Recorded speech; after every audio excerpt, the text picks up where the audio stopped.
to the United Stand. This is your latest Manchester United news and transfer news as we discuss the fallout of this cash crisis that is going to hit Manchester United straight in the face, with TeamViewer officially out of their sponsorship deal with Manchester United. Now, there are factors to that. United, of course, are on board, and obviously TeamViewer may well be able to have to stay as our sponsor for a while, but United confident that they can let TeamViewer go and bring in a replacement. I don't know about that. We'll talk about that. How does that impact United in the short term in the January transfer window? How does it impact us on the long term in relation to the future of United when we don't know what owner we're going to get? Also got an update on the ownership and where Manchester United are at, the official line from United and where they're at. Have we got a buy lined up, or are we going into an auction? We'll discuss that. We've also got updates on Ramos, Gakpo, Felix, Makuku. Griezmann has been mentioned with Manchester United, plus an update on Dalot's injury. So we've got absolutely loads to get into on this show today. Make sure you smash a like and subscribe. I've had a fresh trim, bro. It's Christmas. It's Christmas. But before we get into all that, it's also Surfshark who are sponsoring the show. Not spoken about Surfshark for a while, so as a reminder, Surfshark is a VPN. It's a virtual private network, and one of the best things about Surfshark is their data protection services, making sure my private messages, photos, videos, and other sensitive material is protected. But my personal favourite feature of Surfshark, and I think the thing you'll like the most, is that you can change your location on Netflix or other location-based streaming services, so you can say you can watch from anywhere in the world. For example, if you are in Australia on holiday and you want to log into your UK Netflix, you can change your location from Australia to London on Surfshark, so it thinks you're in London, and you can do that with all sorts of streaming services, like I say. You can use Surfshark across as many devices as you like, even if they're being used at the same time. It's also available on many different platforms like Apple, Amazon Fire, Android, etc. You get the picture. And Surfshark has even more features to offer you, one of them being alerts. This feature will notify you when your personal information has been leaked online. And most important of all, because Surfshark are super nice, they're giving the United Stand viewers, that's you, 83% off, plus 3 months free when you use the code United Stand. Not one, not two, but 3 months free when you use the link in the description or scan the QR code next to me and use the code United Stand. So check it out. Links in the description or scan the QR code. Big shout out to Surfshark. Give it a try. Really good. Really good. Right, thanks to Surfshark. Let's get on with the show. Where to start? Looking sparky marky, says Rory C. Thanks for the super chat. Can see we've got a lot of members in. Mario says he had a trim yesterday too. Brilliant minds think alike. We're a week out from Christmas, Mario. A week out from Christmas. I'm out for a few beers tonight as well, and early next week. So want to look good in my Christmas jumper. But let's get on with the show. So you may well have seen Charlie on the show this morning. There's some things that have changed since then, but obviously TeamViewer have been wanting to. So TeamViewer are the sponsor on the shirt. Now, talking about a sponsor ahead of the update on Gakpo, Felix, Griezmann and everyone else would normally be quite weird, but because United fans have depth, we are very interested in how this club is running, the financial situation, and this is a very significant update. So TeamViewer, the shirt sponsor, who pay us, what someone in the chat will know, is it something like £45 million a year, or is it £60 million a year, or maybe it's more than that? It's a lot of money. They pay us a lot of money. They've wanted out for a long time. Same thing happened with Chevrolet. Like, Chevrolet did the deal with us and they weren't happy with that deal either. TeamViewer, not happy with the deal. So they want out, and now it's been officially announced that Manchester United are happy for that deal to end early once they found a new sponsor. Now, it's expected that TeamViewer, it's £47 million a year, thank you to Scott and Rory, 235 million over 5 years, says Bear. So they want out. United agree they can go out. It's expected that TeamViewer will be our sponsor for the rest of the season because obviously new kits, you're not going to get a new sponsor on your kit in January, so they'll see it out for this season. There's an expectation that they might have to do next season, and I would actually sit here and say they probably will, because as much as United have said they can go, you're not going to say goodbye to £47 million next season when you can only find someone who'll give you 25. I don't know that we've got people queuing up to put their shirt sponsor on our shirt anymore. I really don't know. And I suspect not under a Glazer regime. Keegan, thank you very much and welcome to the Members Club. So there's a few people saying, well, the sponsor wants out. We're going to be playing in blank shirts. We're not going to buy anyone in January. I don't think it means that we've got any problems in January. We have got a cash crisis, but that's happening anyway. there are sponsors backing out of United. They don't want to back United anymore. We spent stupid money in the summer. We overspent. We need to build a stadium. We need infrastructure. We need to buy players. We want to get rid of players that we paid £80 million for, £50 million for, £74 million for. You know, I'm not saying we're trying to get rid of those distinct players, but we've got players on hundreds of thousands of pounds a week that we need to get rid of. We've got a cash flow crisis. We haven't got enough money. That is why we're up for sale. That is not to do with the team sponsor. I think that TeamViewer's deal is very good for Manchester United over 5 years. But I also think that what United are trying to do here is they're trying to say, look, TeamViewer can go because we think we can get a better deal. I've even heard things like, well, the TeamViewer deal was sorted out during a pandemic. We think we can get more money now. Well, look, if somebody comes in and says, we'll give you 60 million a year to put your name on your shirt, it's brilliant for United. It's brilliant because, all right, the TeamViewer deals for 5 years. They've given us a couple of years at 47 million. We renegotiate a better deal. And that's what they're gambling on. I know that for a fact. United actually think this is great because, all right, we've got a guaranteed 250 million or whatever over 5 years. But if we can get out 2 or 3 years early and get someone who'll give us 50 million, we're making more money. So that's United's stance. And they're probably in a good position, actually. You know, they probably are because they're like, well, if we can't find anyone, we're sticking with you. But if we can find someone, we'll let you go early. The terms of the contract are the terms of the contract. And I think some people are misconstruing it. TeamViewer want out. Publicly, they want out. But they've already signed the deal with United for 5 years. What United have said is, well, there's no point in you sponsoring us if you don't want to do it. We'll let you go early if we can find a replacement that we want. And you know, they can't just pull out. So I think it's big news that a sponsor doesn't want to sponsor Manchester United. You know, it's not a good look. You know, I've seen some of the stuff on social media, and to be honest, it's probably correct. You know, people are taking the piss. Even your sponsors want out, but doesn't mean another sponsor won't come in. It could work for Manchester United's benefit. And what I would say is that it's not like the fan base wants out. We're one of the most supported clubs in the world. As I said, there won't be a shortage of sponsors that want to sponsor Manchester United. The reason people don't want to sponsor Man United at the moment is because the club is rotting, rusting, decaying, whatever you want to say. You don't want to stick your brand on the front of a shirt that's got players that aren't good enough and aren't performing. You know, we've just had our worst ever Premier League season. I understand TeamViewer's issue. Like, they put a lot of money into Manchester United and we've been shite in the first year that they were our sponsor. So, but Ten Hag is a different from last year, and a new owner is different than the Glazers. So suddenly that space on my chest, if I'm wearing a Man United shirt, is very valuable. Very, very valuable. So that, I think, is what Manchester United are gambling on. And I paint a picture here. TeamViewer can't just walk away. They've got to keep giving us the money. United have said, if we can find a sponsor, you can go. And I think what United are thinking is, Ten Hag continues to build the team, new owners come in, loads of positivity, a brand comes in and says, I'll put your name on the shirt, and you go, bye-bye TeamViewer, we've got a better deal. Or, and I'm going to send you into meltdown now, Amazon buyers, and you just put Prime on the front of your shirt. Or Apple, and you just put an apple on it. Maybe we get bought by a corporation who just puts that on the shirt. So, you know, I mean, look, that might be pie in the sky talk, but I have put an offer in. I have put an offer in. United Stand is happy to sponsor for a couple of grand a month. We're waiting to hear back. Durex Mart, we're run by dickheads, says Paul Woolley.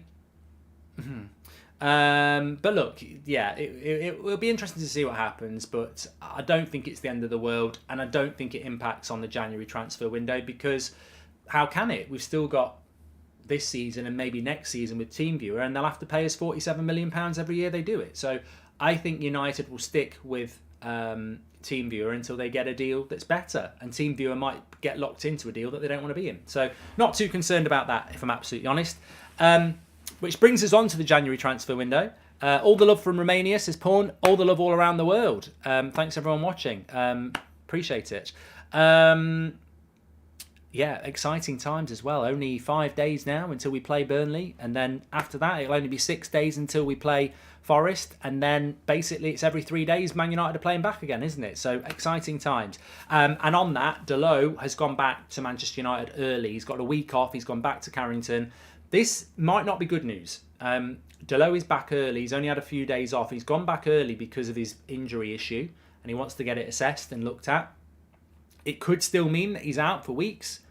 It could mean that, you know, he's coming back to get it treated, so he's back in time. Fingers crossed, it's good. I am on Twitch later, Dev. Yeah, got to kickstart that Twitch, so we're on later. Jack Clark, welcome to Members Club. Really appreciate it. Do check out the latest video we've got for the members.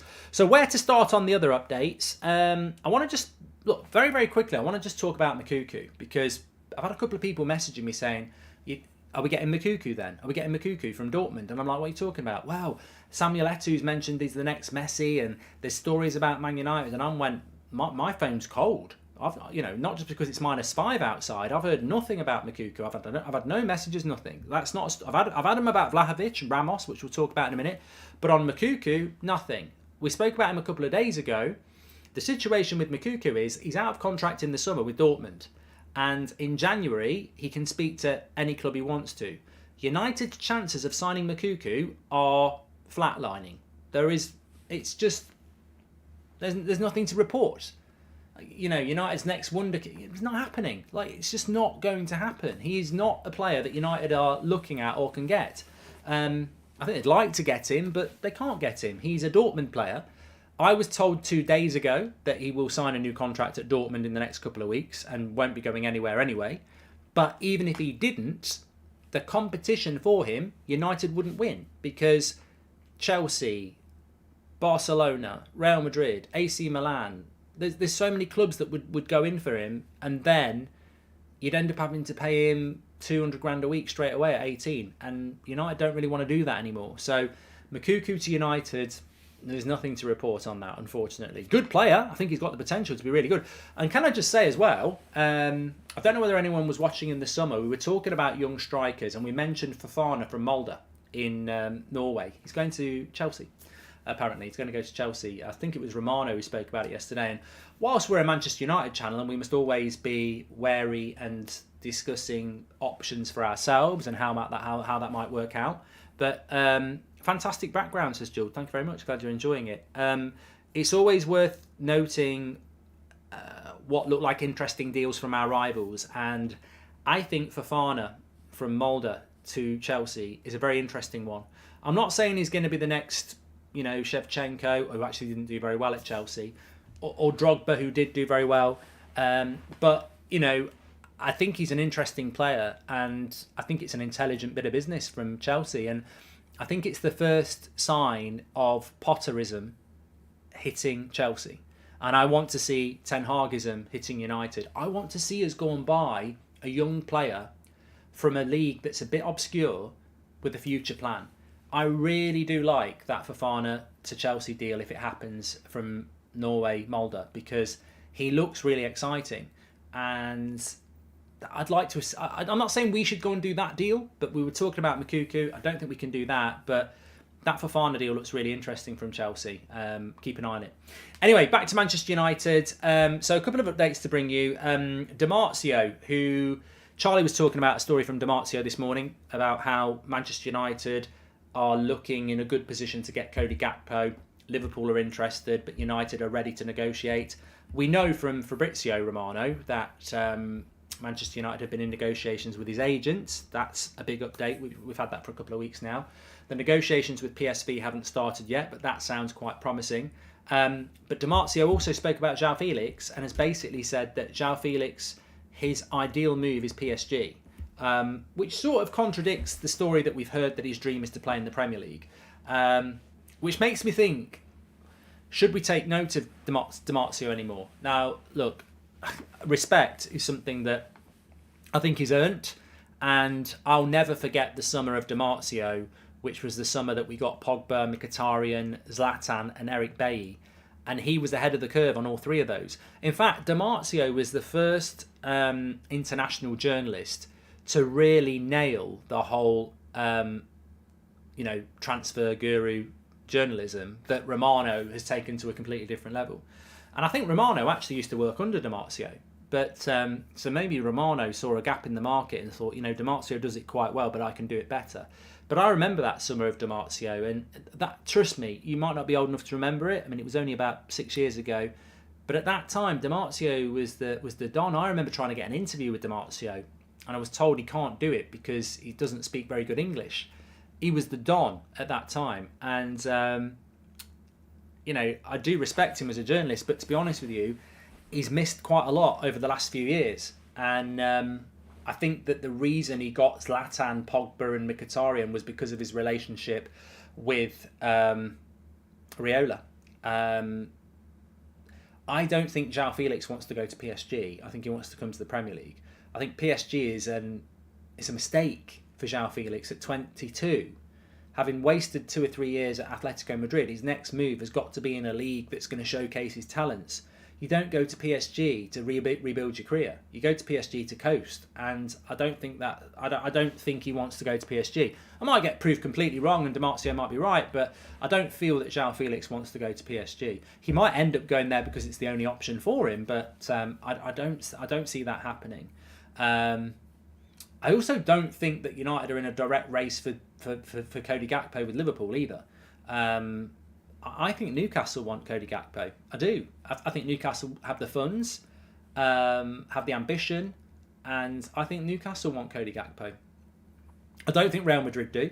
I don't agree with that. I think Barcelona might, but Premier League clubs, I think maybe Arsenal, but definitely Newcastle. But of course, the situation for Manchester United and Cody Gakpo, and the update is this. Before I give you the update on the sale, the update on Cody Gakpo is this.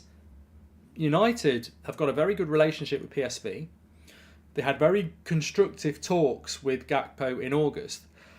And Ten Hag has got the same agent as Cody Gakpo. So the deal for Man United is, we've probably got more advantages than others, but it will come down to money.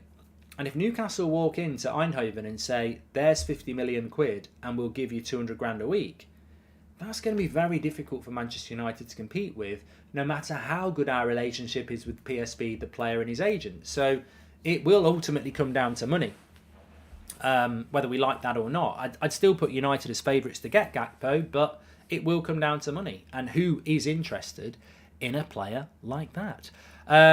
We'll be gutted if Felix goes to Newcastle to Sean Walker. João Felix ain't going to go to Newcastle or Aston Villa. I mean, he isn't Coutinho at the end of his career. That will be that won't happen. Ronit says we could end up with Memphis Depay. Well, we could end up with Memphis Depay. I think we all know that. That's a realistic option, whether we like it or not. We could end up with him. There's a few more updates to go through. On the sale of Manchester United, I'll keep saying this because it's true. There are so many people trying to get the scoop on Manchester United's sale and when it's going to happen and how far ahead it is. So I have been working quite hard over the last sort of 24 hours to get an official line on where we are at with this sale.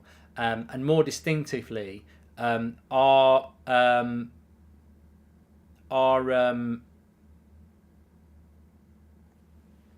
United down the road with a signing for Manchester, for a sale for Manchester United. The official line from Manchester United at the moment is that they haven't got a signing lined up. They haven't got a sale lined up. Now, whether you can take that for true or not, I don't know, but that would lead it towards, and I think a lot of people are quite happy with this. I always felt that United had a deal done, or very far down the road, just from the noise that was coming around, and my feeling was it was American ownership, and it was quite far down the road. Now, the official line is that that's not the case, and that there is a process, and that effectively there will be the Glazers will entertain a bidding war for the club. Now, if that's where we're at, and that's the official line at where we're at, then that means that anything is possible. Whether it's Amazon, Dubai, Sir Jim Radcliffe, American investment, consortiums, that means everything is possible. And I suppose that would please a lot of you. So, that's the official line on where we're at the moment. Do I believe that official line? Somebody just said in the chat. They didn't really. I'm just going to give you the counter argument. No, I don't, because it might well be the truth, but we'll never know if it's the truth or not. Jay Holds, welcome to the Members Club, and thanks for the super chat from Jack Jones. He says, thoughts on Ralph Rangnick uncensored to get an insight on what the state of the club was prior to Eric. What type of pressure was he under? I mean, I'd love him to do it. I don't know whether that means he is going to do it or not, but I'd love him to do it. But of course, in an ideal world, we would want a situation where there is an open bidding process and we got to know all the bidders and what their plans were. But we're not Chelsea. We're not a club that's been auctioned off because of government pressure. We're owned by the Glazers, and if they want to sell us to the worst possible buyer for the worst price, they can. What they'll actually do is they'll go for the best price for them. 6.5 billion, will that be around the figure, says Anthony? Well, it depends if they can generate the bidding war that they want to generate. Personally, I don't know who... I don't know whether... Well, let's put it like this. I don't think Manchester United are worth that, but it's not my money.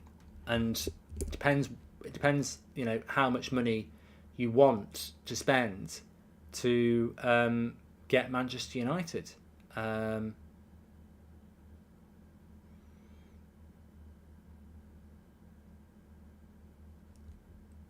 It's it comes down to that at the end of the day, doesn't it? So I guess we'll have to wait and see. Anyway, let's move on to some other news. What do I want to talk to you about next? I spoke to you about João Felix. Yes. God, I should have spoken this a bit earlier. So the French reports are talking about Manchester United being in for Griezmann now. Now, it's silly season, and we can tell that the World Cup is coming to an end, which I'm glad about, because all the journalists that have been on the Qatar gravy train, a month's holiday in the sun, hanging around with Ronaldo and, R9 and Ronaldinho, and look at me having a picture with Batistuta. We've all seen it. Fair play for them. They're in Qatar. They wanted to go. I didn't. Some people didn't want to go. Let's not go down that road. But I didn't want to go because I didn't want to be away from my family at Christmas. Was the honest argument. I'm not going to start talking about all the other stuff.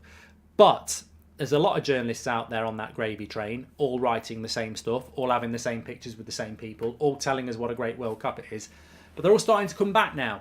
And I think it's been very, very quiet.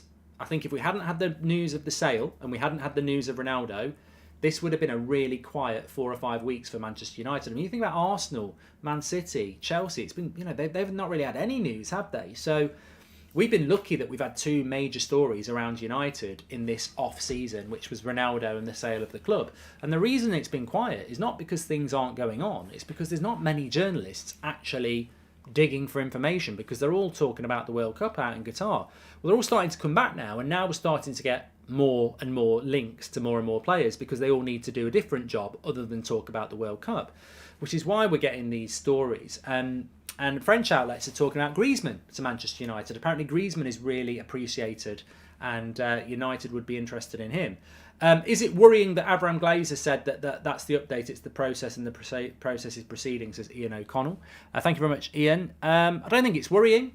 I don't think it's worrying. I think it's just, as he said, it's a process, and how far we are down that process, it will be interesting.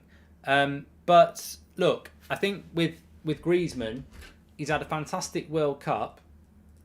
But would I take Antoine Griezmann at Manchester United? No, absolutely not. I was a massive Griezmann fan. He was going to be the next Man United number 7. I thought he would have been a brilliant signing for us. And he was going to sign Manchester United. He walked all the way up to the front of the house. He came up the gate. He knocked on the door. We opened the door to invite him in, and he legged it.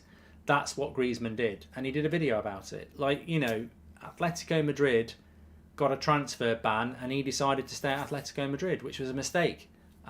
He should have come to Manchester United. That was his chance, and that chance is gone. I wouldn't be looking at Griezmann. And also the evolution of Griezmann, or the comeback of Griezmann, or whatever you want to call it, his best performances for France have been exclusively as a number 10. We don't need a number 10. We've got Bruno Fernandes. We don't need Griezmann to do that job. We need Griezmann to play up front. And I don't think he can do that in the Premier League. So Griezmann is not a player I would be looking at. As simple as that. But I don't for 1 minute think that United are in for him, because he just doesn't fit the sort of profile that we need.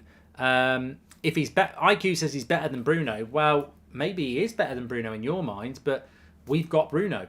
And look, there might be a better goalkeeper than David De Gea. There might be a better winger than Antony. There might be a better centre-back than Martinez.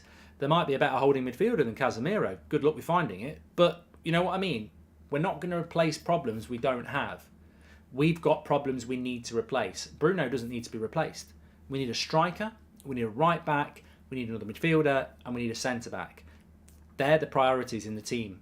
Not a number 10 that might be better than Bruno. We don't need to replace players that we've got that can do a job at the moment. We need to fill in the holes in the team. Gary Clark, thank you very much for your super chat there. Also, we have been linked with Ramos again. I mean, I don't know what it is about this Ramos story that won't go away. I mean, there was a video that came out this week that might have prevented United's interest. I don't know about that. But,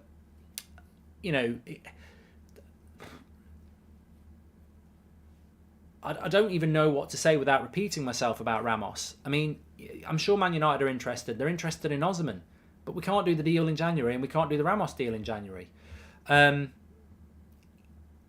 Ramos has got a release clause of 100 million. Now, I don't see why Benfica would let him go for even half of that. And they certainly wouldn't want to do it in January. So I don't really get what the Ramos story is all about. Again, it's probably lazy journalism looking to fill pages, because, look, the way it works is, and we all fall into the trap, and to be honest, we talk about it as well. United want a striker. Do you just talk about Cody Gakpo every day, or do you actually start talking about other options? And I think Ramos has been brought in because he had a good World Cup, he's had a good season for Benfica, and at some point he will be sold. But it ain't going to be in January. Why was the Glazers at the World Cup watching football? Were they only watching United about for times? Do you think it's to do with the sale of the club, says Shane? I think that's a really good comment by Shane, by the way, which sounds like Shane's never done a good comment in his life, but I wasn't actually digging Shane out. I think it's... I think you're right. I think what was Avram Glazer doing in Qatar? Now, they were at the F1, weren't they? Now, where was the F1 race that they were at? I don't know whether it wouldn't have been Dubai, would it? But that was, I think that might have been Miami. They were at that one, weren't they? But I'm sure they were at one in Europe as well. Maybe look, they're not massively interested in football. They hardly visit Old Trafford, the club that they run. So I don't know what the Glazers were doing in Qatar, but maybe there is a link between them being in Qatar. A lot of people saying that they were at Abu Dhabi. I don't think they were at Abu Dhabi, the Glazers, because the Abu Dhabi was only a few weeks ago. I remember it being a few months ago, so I don't think it was Abu Dhabi, but unless I'm mixing up races. Bahrain, says Mark. Yeah, it might have been Bahrain. But yeah, what are the Glazers doing at the World Cup? They've got no interest in the football club they own. Why would you go to the World Cup? Maybe they just want to go to the World Cup. Maybe there's something to do with the sale. I don't know. As says, it's a sales meeting for sure. But yeah, I mean, I don't know. I mean, look, we've got football games coming back very, very quickly. The restart is coming. And that in itself opens up a lot of excitement and intrigue. And maybe reality. Maybe we bounce back to reality. You know, I was having this chat with someone this morning. And I said, look, I'm really excited that United are back. Can't wait for it. But got beat by Aston Villa. And then we were very lucky to beat Fulham. Garnacho's last kick of the game got us 3 points. We weren't in a good place before the World Cup. We had a very good result before the World Cup. But we were out. You know, we were like a battery that's, just about to run out. So will we come back revitalised and ready, or will we come back, still a bit tired and not quite at it. I think if United can put their best team out, which is Varane and Martinez back fit, I think we can mix it with anybody. But a couple of injuries, and I think we will struggle. But how much of our season is going to be about the sale now? I mean, how much of our focus is going to be on the team? I would say a lot. But I also think there's going to be a lot of focus on the sale and what's going to happen with that. It was Bahrain, but Dubai don't do F1. It's Abu Dhabi, says Sean Walker.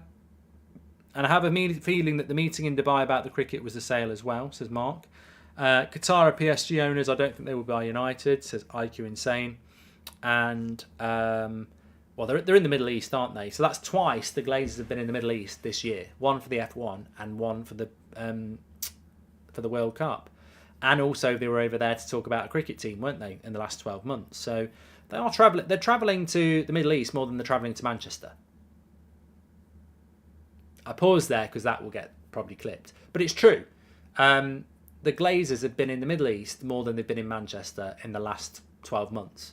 I can think of at least 3 occasions. Why are they going to the Middle East and not coming to Manchester, the club that they own? And they're not that into football. So, maybe there's something in that. Maybe there's a deal that's further down the line that people assume is American investment that could be that. Maybe they're trying to get investment from the Middle East to stay in control of the club. Feels like a never-ending cycle of players and agents faking interest in coming to United. Transfer only to better leverage their position, says Stephen Rossi. Well, yeah, I mean, on Ramos, he's apparently about to sign a new contract at Benfica. Makuku is about to sign a new contract at Dortmund, and yet both have been linked with United this week. I think you make a good point, Stephen. I think as United fans, you're very blinkered if you don't realise that we get used, and always have been used, by players' agents to get better deals, whether that's a better move or a better deal at the club they're already at. Do you honestly think you're a big club, says Liam? I know we're a big club. Sad news about Mihajlovic, says Thomas. Yeah, I've seen this. I've seen this online. So Mihajlovic, I think I pronounced it correct, has died at the age of 53. It's sort of breaking news. Don't know all the details on it, but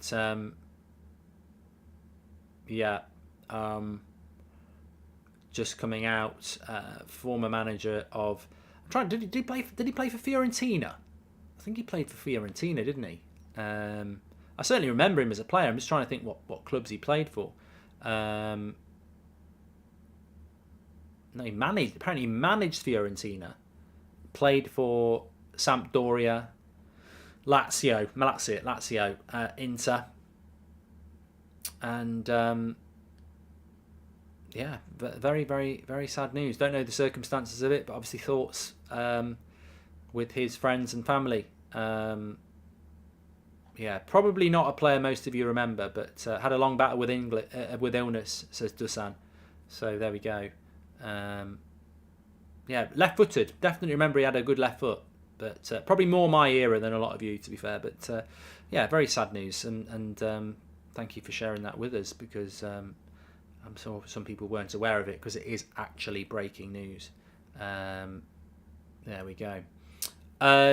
Jesus says, it's time United to use other clubs. The transfer strategy will always be our downfall. And is Benzema going to play for France in the final? I can't see it. I think it'd be very unfair on Giroud. Very unfair. Martin says, roll on next Wednesday. Hope to have a good run in the Carabao Cup. Need a trophy badly. That was going to say that, actually. So I can't remember who said it, but it might have been the Manchester Evening News. If not, I apologise, whoever it was who said it, if they are watching, which you never know. Apparently, United against Burnley, Ten Hag will resist the temptation to bring everybody back in. Obviously, the English players, so Maguire, Rashford, Shaw, the Brazilian players, Casemiro, Antony, Fred, Malacia, and the Portuguese players are all back in training on Monday. So Bruno and Dalot, they're back in training on Monday, and obviously we play Wednesday night. So but apparently Ten Hag will not start them all. he will not. He doesn't want to throw them straight back in. I think some of them will start, but we've seen Ten Hag before. You know, he has this very rigid idea of introducing players back in when they've been injured or they're new signings. We've seen it with Ronaldo and Eriksen and Martinez. You know, they play 60 minutes bang on and then they get subbed off no matter what's happening. And maybe he's going to take that approach. The truth sets the hope on fire, says Mark. Did you hear about the World Cup for clubs? Cup for clubs in 2025? No. What's this madness? Let me have a quick look here. This sounds very sinister. Club World Cup. FIFA to stage 32-team tournament from June 25. FIFA will stage an expanded Club World Cup featuring 32 men's teams from June 25. Football's world governing body also hopes to introduce a women's version, with both held every 4 years. World Series friendly tournaments to be played between nations of different confederations are also planned. The best teams in the world will be invited to participate. The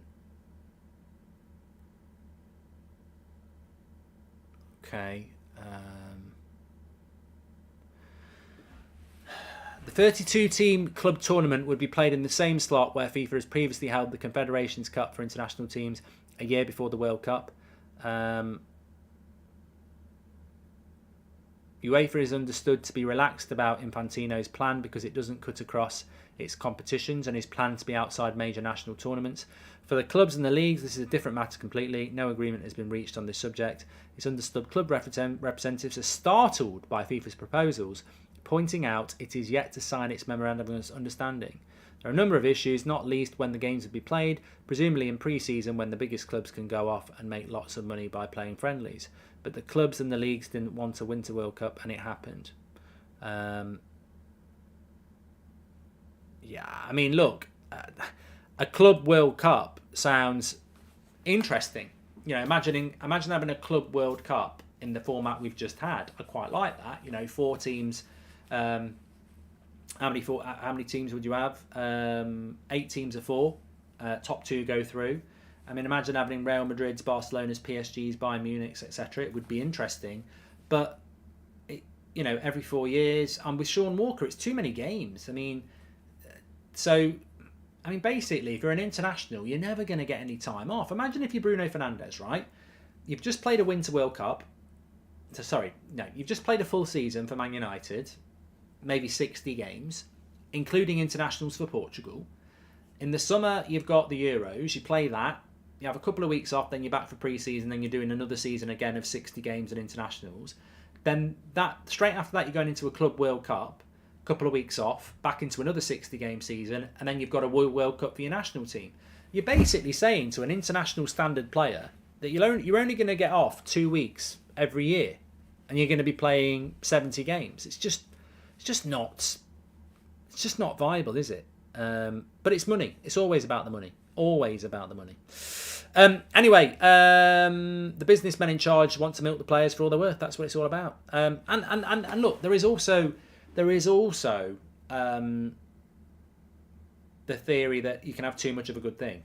I don't think, in my honest opinion, that this World Cup has been... I've spoken to a few people in the industry, and they've said the viewing figures and marketability and commercial revenue from this World Cup is nowhere near what it would have got if it had happened in June. Why? I don't know.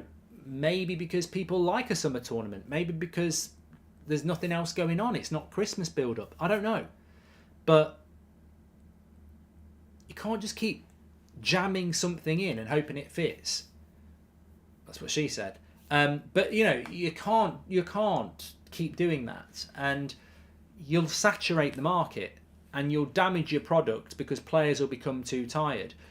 We're better off seeing Lionel Messi. Well, look, Lionel Messi is a good example, actually. Would you rather watch Lionel Messi play twice a week every week for a year and be occasionally good, or would you rather watch him for half that time and be consistently good? You're damaging the player, you're damaging the product, you're damaging the team as well. It's not, people think about the player, but it's the team. Could Pep Guardiola's Man City play prime Pep 3 times a week for a year? No. Could they do it once a week for a year? Probably yes. We're diluting quality to try and increase revenue, and I don't think it will work. As I said, spoke to quite a lot of people. This World Cup has not been as lucrative financially and viewing figures wise as it would have been if it had happened in the summer, and there might be many reasons for that. And I don't think it's because no one wants it in Qatar. I think it's because of many other factors. Hi Mark, I don't think we have funds for something big in January. Maybe a Ziyech and Frimpong now and then. Something big in the summer, says Dylan. We've got to get a striker, mate. When is Paul Ince on again, says the Red Army stand. He's managing Reading at the moment. So as soon as... I don't want him to get the sack. But, yeah, look, footballers get paid a lot of money. That's always going to be the argument, isn't it? But there is also a hell of a lot of... United was shit against Villa. That's not Man United. We spend our time watching it, paying for it, people going to the grounds and everything like that. That wasn't Man United. It's Man United players in a Man United shirt, but they weren't able to play that game at their level. They were knackered because they'd played 2.5 days before. You start to hit a tipping point where... oh yeah, they're on the telly and everyone wants to watch it, but the product's shit. You want quality over quantity, and there's a fine tipping point. But at the moment, people in power, most of which have never played the game. I've played the game. 60, 70 games in a year. It's crazy. It's apps. I've played the game. It's crazy. What are they doing? I'm out. So we've got to... they'll end up destroying it. They'll end up destroying the game. Thanks everyone for watching. It is a bit like Hollywood today, Doobie. If you look at Disney and Star Wars, there's a fucking new Star Wars thing coming out every week. They've done it with Marvel as well. Like, there's always some spin-off here, there, and everywhere. And it dilutes the quality because there's always something else coming out. You never get time to savour anything. I don't mind United playing once a week. I don't. Because then, if it's good, you go, oh, what a game. I can't wait till next weekend. I'm one of those people that, when you get Netflix and a new TV series comes out and they release all 10 at the same time and you binge watch it, it's good, but actually, in a way, you're better off having one episode a week because it builds up excitement and you spend time analysing and thinking about the previous episode. Whereas if you think about it, if you go on Netflix now and there's a series you like and there's 10 episodes and you watch 3 in a row, did you really take in what happened in those 3? You think it's great because you can watch one after the other, but did you really take in what happened in those 3 episodes as much as you would have done if it had been one each week? And I think football is diluting itself on this mad, crazy race for money. And it's not like they're going to stop, is it? Oh, we'll have a Winter World Cup. We'll have a World Cup for clubs. They're not stopping. They keep pushing it. It wouldn't be so bad if they just went, right, we're not going to do anything else. This is going to be the last thing we're going to do. We'll have a World Cup for clubs every 4 years and that's it because it's getting ridiculous in the schedule. They won't. They'll try and find something else to do. And at some point they'll destroy it. Milk the cow to make the lightsaber look bigger, says Axel Allen. Okay. We're back at 8 o'clock tonight on the United Stand, all your normal shows. So make sure you subscribe, bottom right-hand corner, and smash a like. I'm going to be on Twitch in 10 minutes. Goldbridge under pressure already as I brought FIFA back. Lost 2 of my first 3 games yesterday. So got to get it back on track today. And get rid of the National League. Get rid of international breaks. Get rid of international breaks and just make it about the summer. International football should be in the summer. The NFL runs for a very short period of time. Was it September to Christmas if you don't make the playoffs? International football should just be confined to the summer, in my opinion.